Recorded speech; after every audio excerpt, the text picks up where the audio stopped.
Hi, I'm Fiona. Today we are testing this laminating machine. The materials being laminated are aluminum film and graphite EPS. Next, we will focus on testing its operation and bonding effect. The equipment is equipped with a device dedicated to adsorbing materials.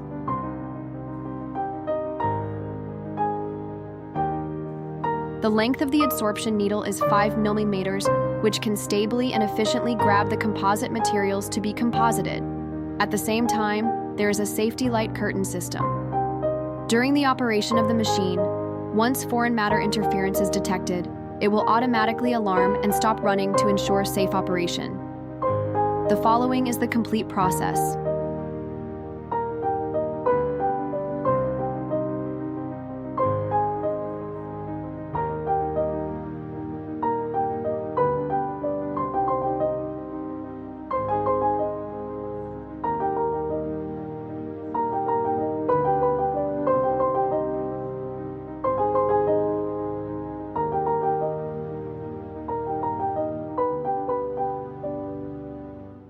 Thank you for watching.